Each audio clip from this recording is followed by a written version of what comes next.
Ya.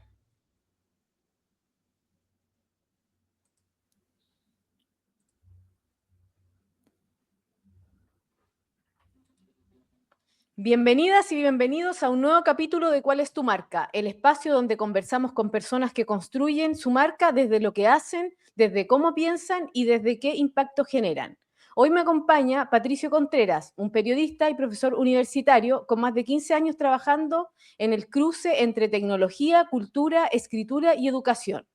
Patricio es especializado en newsletter y contenidos digitales con propósito. Es autor de boletines como Sala de Herramientas, Hipergrafía y La Fábrica de Boletines. Hola Patricio, ¿cómo estás? Qué gusto Hola tenerte acá. Cata, muchas gracias por la invitación, todo bien por acá. Te saludo desde Temuco para que la audiencia ahí también lo sepa, que no estoy en Santiago. Sí, eso es importante mencionar y también yo voy a mencionar muy cortito que nosotros trabajamos juntos en el laboratorio de contenido, en la agencia de marketing de Branded Content del Grupo Copesa. Ahí nos conocimos, trabajamos juntos, admiración mutua, así que ahora vamos a partir por lo simple, desde lo esencial hacia adelante. Patricio, ¿quién es Patricio Contreras y desde dónde construyes tu marca profesional? Uy, em, a ver, yo creo que hay varias formas en que uno se podría definir quién es y después la construcción de marca es otra como parte.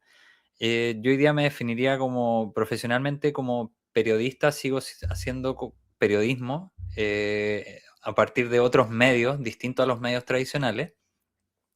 Pero también soy padre, soy hombre de familia, digamos que ese también es un trabajo que toma y requiere harta dedicación. Y, y en el fondo lo que yo hago, si combino eso de periodista y padre, es tratar de mantener una presencia digital que me permite transmitir el conocimiento que he adquirido en determinadas áreas, que tú ya los mencionaste. Una es como el desarrollo de newsletters y los contenidos digitales en general. Y yo eso lo estoy construyendo en determinadas plataformas. Una de esas plataformas es LinkedIn, pero también como utilizo mucho el correo electrónico, lo estoy haciendo también a través de Substack, que es una de las plataformas que utilizo para enviar correo. Y también en YouTube, que tengo un canal de videos en YouTube hace ya 6 años y es un canal que a poco ha ido creciendo, lo he ido monetizando y digamos me ha servido como un laboratorio para ir probando ideas y hacer cosas que a veces no estoy tan seguro que me pueden funcionar. Ese es un espacio que me sirve para experimentar. Oye, tu recorrido es bien interesante porque cruza diferentes mundos. Están los medios tradicionales, los medios independientes, la educación, la tecnología y la creación de contenido propio. Entonces, no es una trayectoria que digamos lineal ni manual. ¿Cuál ha sido tu mayor aprendizaje moviéndote entre tantos formatos y roles distintos sin perder la coherencia y tu esencia? Es difícil enfrentarse a eso, especialmente cuando uno cambia de territorio, porque yo partí, digamos, mi vía laboral en medios tradicionales, en papel, partí publicando en el Mercurio, y en paralelo me empecé a involucrar en medios digitales. Esto te estoy hablando del año 2010, cuando todo está muy en pañales. Todavía llevamos pocos años con Facebook, muy pocos años con Twitter. Instagram prácticamente era inexistente. Eh, y después de eso, en paralelo también empecé a involucrarme en el ámbito educacional en universidades y en la incorporación de tecnologías para la formación de periodistas y la creación de contenido. Entonces, yo creo que mi mayor aprendizaje de todos estos traspasos, y también está ese lugar que mencionaste tú, que fue el laboratorio de contenidos en La Tercera, en Copesa, que fue como un salto que hice al mundo del marketing, donde yo no tenía mucho conocimiento, pero donde pude aplicar, digamos, las cosas que había ido adquirido en los años previos. Y creo que ahí, por ejemplo, fue un lugar donde se puso a prueba eso de cómo ser yo como profesional sin perder la coherencia. Eh, y creo que pasa por ser muy humilde para aprender a adaptarse a los nuevos entornos. Y esa adaptación pasa por, obviamente, observar, escuchar, no impacientarse, para poder entender, digamos, cuál es este hábitat nuevo en el que te has metido. Eh, y eso yo creo que es algo que al principio cuesta mucho. Yo me acuerdo de mi primer trabajo en el Mercurio, llegué como pececillo nuevo, completamente ignorante, y esa adaptación me costó mucho. Pasar de la universidad de ser estudiante a trabajador, digamos, en horario oficina cuesta. Eh, pero después uno ya empieza a incorporar ciertas cosas, aprende, digamos, a observar cómo es la distribución de poder en el equipo de trabajo. Uno empieza a observar cómo hablan las personas, o cómo se refieren mutuamente. Uno pasa también a observar las rutinas, e incorpora ciertas rutinas. Entonces, cada nuevo trabajo yo creo que uno va incorporando esas cosas. Tiene que ser muy consciente de que hay que adaptarse, porque si no, la rigidez te pasa la cuenta, po. Ahí es donde uno, digamos, empiezan los cortocircuitos, po. El estrés, el colon irritable, digamos, el no gustarte lo que estás haciendo porque sientes que no encajas, porque parece que no es el lugar apropiado para ti. Entonces, la adaptación yo te diría que es clave para poder hacer esas transiciones. Adaptarse y estar como preparado para esta nueva forma de trabajar y de vivir que tiene mucha relación a ir cambiando de manera ágil, Mm, a la colaboración, al cambio. Yo creo que esas han sido las dos constantes más grandes que he tenido yo en estos últimos años en todos los entornos donde me he desarrollado profesionalmente.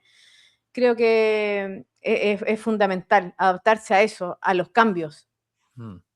Oye, Totalmente, sí, totalmente, porque solo te agrego algo, el, el entorno laboral ya no es como era hace 60, 70 años, que uno entraba a un trabajo y se jubilaba ahí. Uno sabe ahora que la permanencia en los puestos de trabajo va a ser muy breve, eh, y si no puedes adaptarte, lo vas a pasar mal. sí, y Patricio, en ese camino, ¿cómo fuiste tú entendiendo que el newsletter no era solo un formato, sino un proyecto editorial en sí mismo?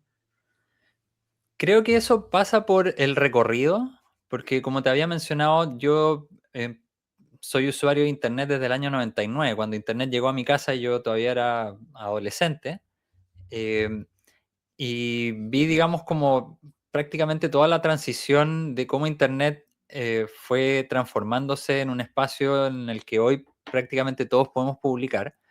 Y en ese sentido yo pasé por la etapa de los blogs, pasé por la etapa de las redes sociales, fui muy activo en Twitter, por ejemplo, especialmente en los primeros años, el año del terremoto, el 2010, eh, cuando había como se estaba formando como un ecosistema de nuevas voces que tenían, digamos, un espacio que quizás en los medios más tradicionales no tenía.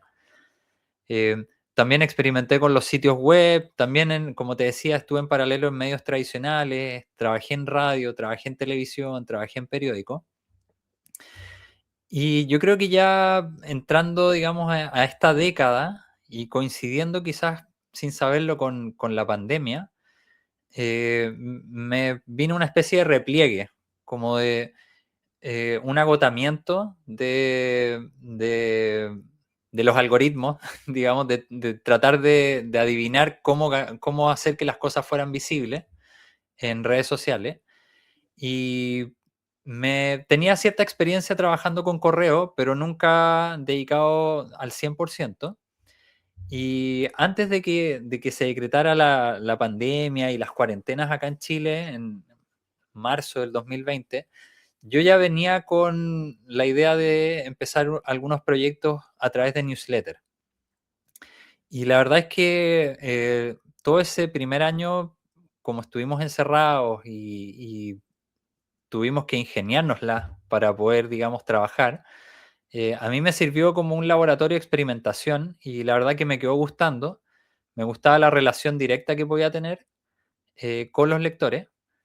Em, como contexto, yo ese año en particular mandé una newsletter que es Sala de Herramientas, que estaba pensada en todos los profesores que tuvieron que pasar a hacer clases online. Entonces me enfoqué en eso y conecté muy bien en ese momento, porque la gente en verdad necesitaba información, necesitaba tutoriales, necesitaba aprender nuevas cosas. Y tuve mucha retroalimentación, eso me abrió caminos para capacitar profesores. Hice muchos talleres el 2020, el 2021, capacitando profesores universitarios, profesores de escuela, personas que querían hacer sus propios talleres online, que no conocían herramientas para poder incursionar en ese mundo. Entonces, el newsletter se convirtió como en una especie de caballito de batalla, como el ancla, desde el cual yo podía empezar a construir otras cosas. No dejé las redes sociales, ahora estoy como una relación en que voy y vuelvo, priorizando más, como te decía, LinkedIn, pero para mí todo parte con el correo y desde ahí se va desplegando como si fueran las raíces de un árbol. Entonces, yo creo que no llegué así como por tincada, sino que después de un proceso de unos, yo te diría unos 15 años aproximadamente, entre 2005 y 2020, en el que pasé por todas las otras formatos, todas las otras plataformas, y dije como, creo que con esto me puedo sentir más cómodo. Y puedo conectar también con personas que piensan parecido o buscan una experiencia parecida. Oye, sí, pues en un ecosistema dominado por las redes sociales, las métricas rápidas y los algoritmos, como tú mencionabas anteriormente, tú decidiste apostar por algo que es más íntimo y más lento, que es el correo, la lectura y la relación directa con la audiencia. ¿Qué te enseñó el newsletter sobre la relación entre el creador y la audiencia? Que hoy existen alternativas a las redes sociales. Ya no todo es Instagram, TikTok, Twitter, Facebook. No sé quiénes usan Facebook todavía, pero eh, digamos, hay alternativas. Eh, hay posibilidades de establecer diálogos directos con las audiencias a través del correo. Eh, no así a niveles de que todo el mundo te va a responder el newsletter que le mandas, pero sí las personas que responden te van a responder más que 280 caracteres o te van a poner más que un me gusta. Es decir, hay personas que te pueden, digamos, hacer una retroalimentación mucho más profunda de lo que habitualmente harían, porque estás en un entorno que es el correo donde las personas habitualmente se sientan a escribir. Eh, y en ese sentido, como que tú puedes conocer a tu audiencia con métricas, obviamente. Están las métricas propias del correo, las tasas de apertura, las tasas de clic, todo ese tema, la tasa de rebote, etcétera. Pero tienes una gran oportunidad para conocerlos más cualitativamente, básicamente. Eh, digamos, las secuencias de bienvenida, por ejemplo, las personas las responden y ahí tú vas recabando información, empiezas a entender quién te está leyendo, son profesionales, tienen ciertas inquietudes o problemas específicos que necesitan una solución. Eh, entonces te saca un poco como de la planilla Excel, del panel de métricas, que las redes sociales te entregan mucha información súper bien presentada y súper bien agregada, y tú puedes hacer comparativa y todo. Y el correo es más quali. El correo, digamos, tienes que salir, digamos, a establecer el diálogo, la conversación. Eh, y una vez que lo estableces, esas personas tienden a mantenerse con mucha fidelidad. Yo tengo lectores hace 6 años que están desde el día uno y que no me han abandonado. Eh, probablemente también me siguieron en redes sociales, pero yo no tengo certeza de que ellos sigan usando Twitter o Facebook o Instagram. Y puede que ahí se nos pierda un poco la relación, pero en el correo ellos saben que yo el día viernes les sigo mandando algo en la mañana. Entonces, eh, ahí se establece como un vínculo que es más propio, digamos, del sistema de medios que había antes, que era cuando tú sabías que el día domingo en el diario escribía tal persona. Hay una cierta como Claro. espera, tú sabes, digamos, qué es lo que vas a recibir. Y no sé cómo va a evolucionar eso, no sé si las audiencias más jóvenes van a congeniar con eso, pero al menos con la audiencia a la que yo me dirijo sí me ha permitido establecer una relación súper sana y, digamos, gratificante. Po. Saber que te están leyendo y que quieren conversar contigo siempre va a ser como gratificante. Oye, es como la nueva columna, el newsletter, ¿o no? Sí, de hecho yo pienso que hay muchas personas creadores de contenido que deberían estar haciendo sus columnas en formato newsletter, porque en el fondo está como pensado para que te llegue una carta al correo, básicamente, eso es. Sí. Eh, y hoy, si bien los periódicos siguen publicando las columnas, eh, nada, pues hay muchas más columnas también, cuesta más encontrarlas. Tú entras a la tercera hoy o ayer, el día domingo, y hay, no sé, 10 columnas, 12 columnas. Antes era como él, un par de columnistas el fin de semana. Pues. Entonces, ahora también hay más gente escribiendo y las personas toman decisiones. No puedo leer a los 10, voy a leer a uno o dos. Entonces, es distinto si tú dices, mira, si te suscribes, yo voy a llegar a tu correo. No tienes que entrar al medio. Entonces, se cambia la relación. Ya no tienes que entrar a pelear en medio de todo el ruido, ¿ya? Sino que tienes una relación un poco más directa en ese sentido. Oye, Patricio, y si tuvieras que explicarle a alguien en pocas palabras, ¿qué diferencia tu trabajo dentro del ecosistema de contenidos digitales? ¿Cuál dirías que es tu principal atributo de marca? Em, yo creo que tiene que ver con pensar que la publicación de contenidos digitales eh, no necesita caer obligatoriamente en los canales más conocidos, ¿ya? Que son básicamente las redes sociales. Tú y yo sabemos que cuando el cliente dice como eh, quiero estar en Instagram o quiero estar en TikTok o quiero estar en Facebook, también está la tentación de terminar pagando por visibilidad en esas plataformas. Entonces no solamente se busca volverte viral orgánicamente, sino que también desembolsar dinero, que a veces, digamos, es fácil que se te escurra entre los dedos. Entonces yo creo que en mi caso lo que yo trato de proponer es que hay otra forma, hay otras vías de tener presencia en Internet. ¿Ya? Hay otras vías que son incluso más antiguas que las redes sociales, las han tratado de matar muchas veces y siguen ahí. Una es el correo, los newsletters, otras son los sitios web. ¿Ya? Los sitios web, mucha gente dice, no, ¿para qué vas a tener sitio web? Mejor que tengas, digamos, tu perfil de redes sociales. Pero el perfil de redes sociales no es tuyo, tus seguidores no son tuyos, no te los puedes llevar a otra parte. Tu sitio web tú controlas, es lo que los gringos llaman el jardín digital, ya el jardín propio. Tú lo puedes regar, tú puedes, digamos, plantar las plantitas que quieras. Lo puedes diseñar a tu medida.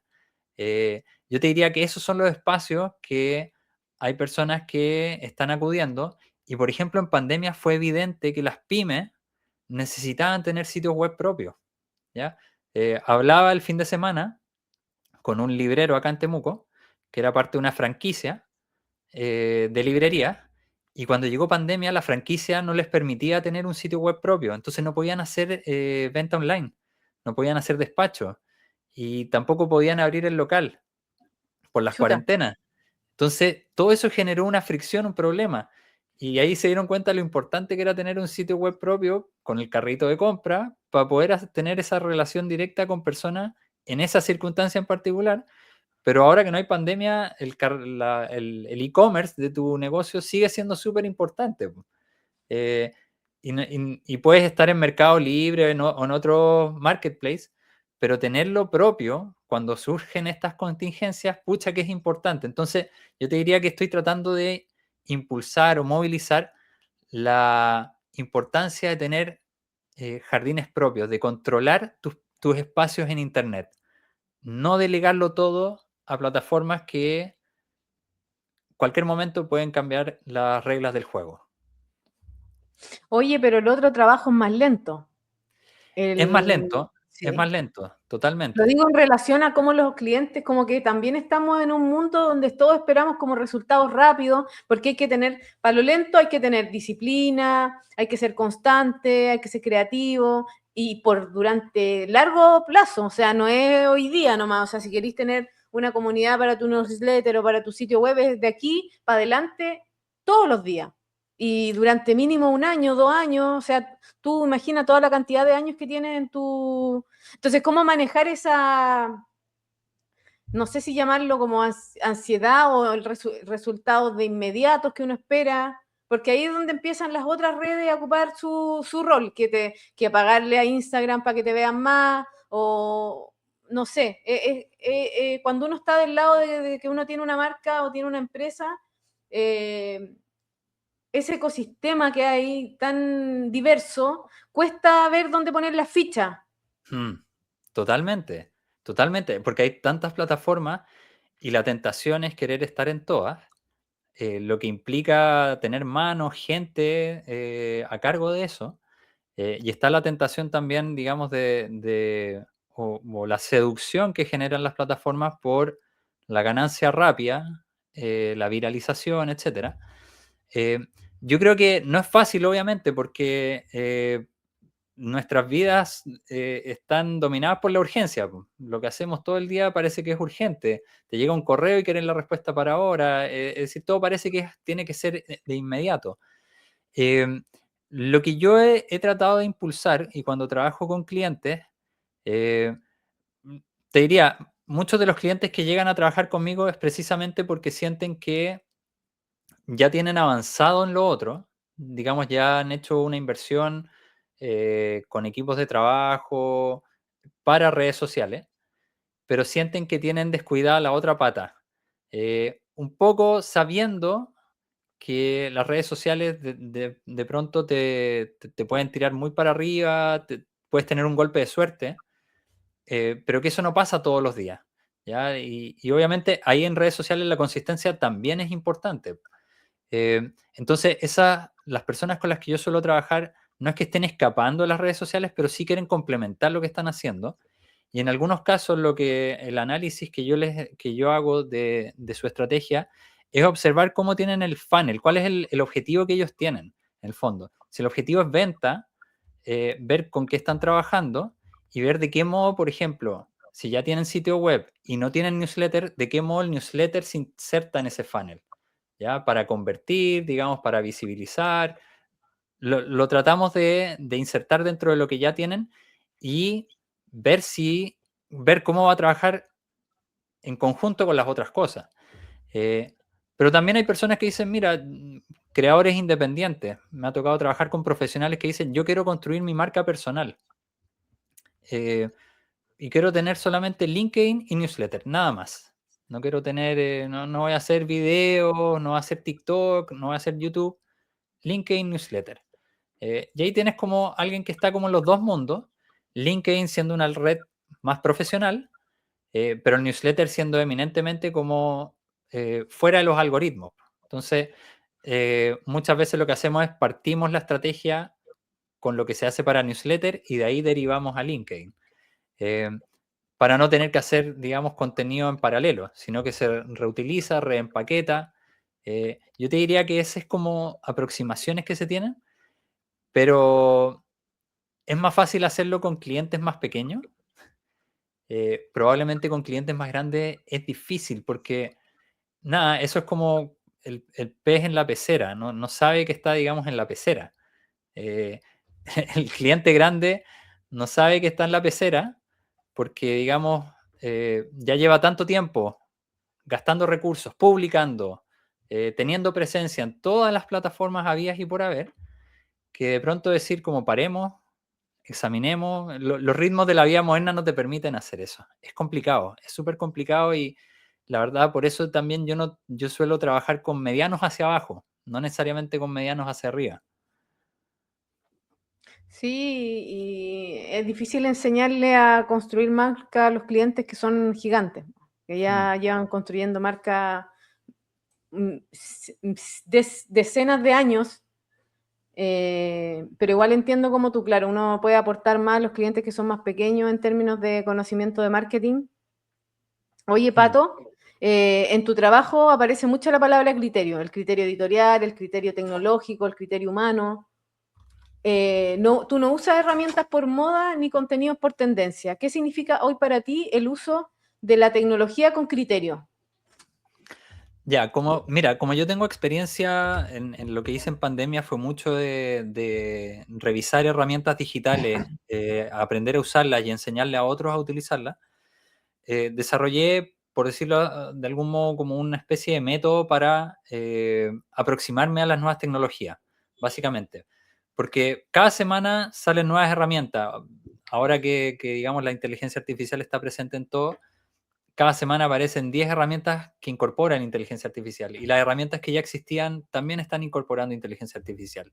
Entonces es fácil nublarse, no saber por dónde empezar, o elegir una herramienta que no es la adecuada o utilizarla de manera que no te es funcional para tus fines, básicamente. Es decir, como voy a utilizar ChatGPT para, no sé, eh, diseñarme un plan de ejercicio y acondicionamiento físico. Probablemente hoy existen ya herramientas que incorporan IA que están enfocadas en eso, concretamente, y que te ponen en contacto con tutores. ¿Te fijas? Entonces, sí, puede ser bueno para un primer aproximamiento, pero no te va a ayudar a tener un verano sin polera necesariamente ChatGPT.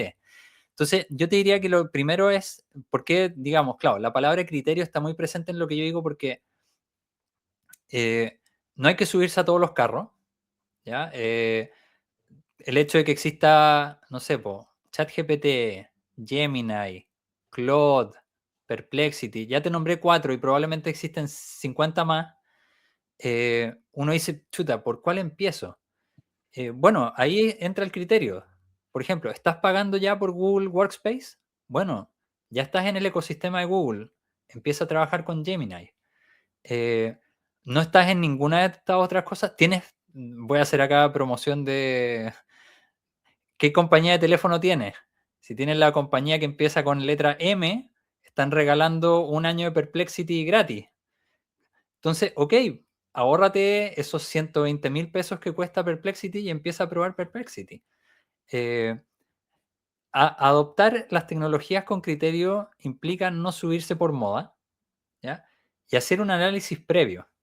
Porque si no, para esta herramienta en muchos casos tienes que invertir no solo tiempo, sino que también recursos. ¿Ya? El modelo, digamos, de software as a service hace que muchas de las cosas de Internet haya que pagarlas.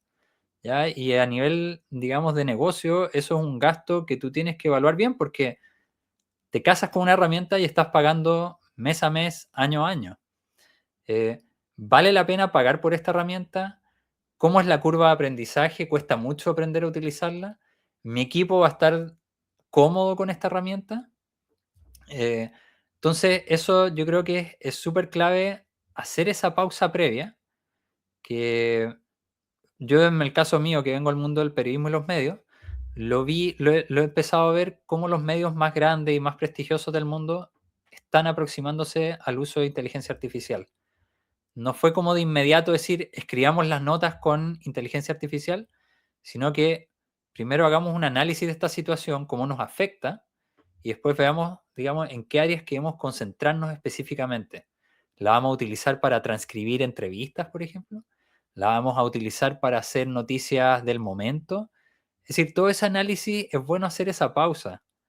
Si las personas están escuchando esto, se sienten como un poco presionadas por empezar a utilizar herramientas y no perderse la última chupada del mate, eh, respiren, tómense su tiempo, las herramientas van a seguir, algunas herramientas van a desaparecer. Yo que llevo 6 años en esto, les puedo decir que las herramientas desaparecen. La compra una empresa, se les acaba el financiamiento, tienen que cerrar. Nada es para siempre, ni siquiera Google. Así que tomémonos las cosas con calma, porque una decisión meditada te permite también darle un mejor uso a la herramienta. Si vamos a ser como medios atolondrados, puede que al final no sea lo más aconsejable como para empezar a utilizar algo nuevo. Buenísimo. Oye, Patricio, vamos a entrar antes de cerrar a una sección que es rápida y es como para conocerte desde otro lugar, con respuestas cortas. Es la sección ping pong. Entonces aquí te voy a pedir que lo primero que se te venga a la cabeza cuando yo te diga una frase sea tu respuesta, ¿ya? Dime una palabra que defina hoy tu trabajo. Paciencia. Un error común en la creación de newsletters. Hacer newsletters que son solo imagen. Es decir, que está diseñado previamente como una imagen y se pega en el correo. lo que genera una serie de problemas, particularmente de que no se pueda ver tu correo porque esté bloqueada la carga de imágenes, o que te puedas ir al spam. Algo que nunca debería faltar en un proyecto editorial. Uf, algo que nunca debería faltar en un proyecto editorial. Te lo pondría como en términos así como de humanismo, humanidades. Eh, Probablemente siempre va a estar presente la parte más de la técnica, ya los números, las frías cifras. Pero un proyecto editorial necesita tener humanidad, necesita conectar con seres humanos. No puede mirar solamente números. Una herramienta que realmente te hace la vida más fácil. De esto he estado pensando harto porque una herramienta que utilicé mucho el año pasado se llama TurboScribe. Existen muchas herramientas para hacer esto, pero TurboScribe te permite transcribir audios. Y yo que soy de la época en que grababa entrevistas en cassette y tenía que transcribir del cassette y que me demoraba mucho y a mí siempre he detestado el transcribir audio. La facilidad con la que ahora no sé, una entrevista de 50 minutos, estas herramientas te la transcriben en un minuto y después tú ajustas, es magia. Para mí esto es magia. Oye, ¿y es gratuita? TurboScribe te permite hacer, cada día te permite cargar 3 archivos de máximo media hora cada uno. O sea, Ya. la puedes probar todos los días. eh, claro, si tienes un audio más largo lo tendrías que cortar, eh, pero si tienes que hacer muchas transcripciones, pienso, no sé, en personas que hacen focus group, tienen que transcribir charlas, seminarios. Pucha, lo que cuesta la herramienta, que son $10 al mes, yo creo que lo vale. Porque antes hubo previamente una época, antes del boom de la inteligencia artificial, habían herramientas de transcripción, pero te cobraban por minuto y eran carísimas. De hecho, yo contraté algunas en su momento, años 2015, 2016, y eran muy caras. Y ahora esto que te cobren $10 y puedes transcribir ilimitado prácticamente, eh, pucha, para mí en verdad, ahí es donde yo digo, la inteligencia artificial produce un ahorro de tiempo gigantesco, porque me desocupa eso y puedo dedicarme a otras cosas. Entonces, yo recomiendo TurboScribe y hay versiones alternativas, digamos, que hacen la misma función. Buen dato. Oye, Patricio, para ir cerrando el capítulo, si tuvieras que definir tu marca personal hoy en una frase, ¿cuál sería? Newsletters y contenidos con propósito y sin urgencia. ¿Qué consejo le darías a una persona para construir una marca con sentido y sostenerla en el tiempo? Yo le diría que primero observe referentes en el espacio digital que ya están haciendo lo que le gustaría hacer. Es decir, que observe a personas que están grabando video, están dando su opinión, están volcando su expertise, y lo están compartiendo con una audiencia, porque siempre es bueno partir teniendo referentes. Y lo segundo es que, independiente del formato que trabajen, que lo quieran hacer en cualquier red social, Twitter, Instagram, quieran hacer video, quieran hacer texto, quieran hacer newsletter, que lo hagan, que no dilaten la decisión o el momento de empezar, ¿ya? Porque si quieren empezar solo cuando ese contenido esté perfecto, no va a llegar nunca ese momento. Y de hecho, yo cuando trabajo con personas, especialmente que quieren lanzar newsletters, eh, les pido que hagamos una sesión de escritura en vivo para que hacia el final de las consultorías, para que se expongan a la experiencia de escribir y no que, digamos, se queden en el aprendizaje previo y no hagan el paso final. Eh, entonces yo les diría que, independiente de lo que quieran hacer, háganlo, háganlo. Va a salir mal al principio. Mis primeros videos en YouTube son horribles, los grababa con un celular muy malo, un audio pésimo. Eh, y 6 años después, ahora los videos son distintos porque he ido invirtiendo y he ido mejorando y ahora no me equivoco tanto cuando hablo. Y lo mismo pasó con los newsletters. Y ahora estoy tratando de mejorar en LinkedIn viendo a otras personas cómo lo están haciendo. Entonces, no me quedo quieto, no espero a que llegue el momento preciso o el momento ideal, porque puede que nunca llegue, simplemente lo hago, ¿ya? Me lanzo, soy medio, digamos, lo hago a veces medio imprevisto, pero así es como aprendo en espacios digitales y creo que el resto también puede aprender así. Y así van a poder mejorar escritura, van a poder mejorar la expresión oral, el humor, el tono con el que escriben, la cercanía. Se van a poder desarrollar un montón de cosas, pero no se queden, digamos, esperando el momento ideal porque puede que no llegue. Hay que lanzarse y con Lanzarse disciplinas. nomás. Sí.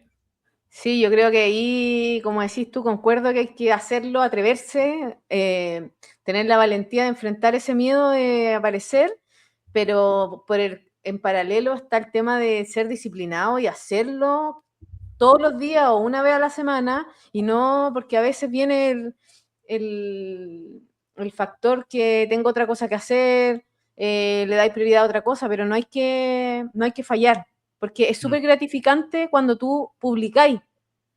mm. Aunque tengáis un comentario o una reacción, es muy gratificante sentir eso. Yo creo que es como algo que se siente como en el cerebro que te provoca una sensación placentera y que hay que seguir cultivando. Totalmente. Este autor James Clear, el que escribió el libro Hábitos Atómicos, dice que si tú estás como en la rutina, por ejemplo, ir al gimnasio y un día no vas, anda al día siguiente. O si un día te sientes como muy mal y no tienes ánimo, anda y hazlo todo pésimo, pero anda y hazlo. ¿Ya? Y él lo dice como con la palabra aparecer, ¿ya? Ir, estar. La diferencia entre los que lo hacen y los que no lo hacen es gigantesca, porque el 1% produce contenido y el 99% está pasivo leyendo. Entonces, si tú apareces, si tú sales, si tú estás, vas a marcar la diferencia, te van a ver, ya vas a estar ahí y te van a recordar y te va a permitir construir la marca que quieres construir, ¿ya? Si no lo haces, nadie te va a ver, nadie te va a ir a buscar a la casa. ¿No? Y es la única forma de mostrar lo que uno sabe hacer. La única Totalmente, manera es haciéndolo y mostrándolo. totalmente. Oye, Patricio, muchas gracias por esta conversación y por recordarnos que crear contenido también es un acto de criterio, paciencia y coherencia. Y a ustedes, muchas gracias por escucharnos en este nuevo capítulo de ¿Cuál es tu marca? Nos encontramos en un próximo episodio donde seguiremos explorando cómo las marcas se construyen desde las personas, las ideas y el sentido. Gracias, Patricio. Muchas gracias Gracias, por todo. Cata, que estén bien. Igual tú, que estés muy bien.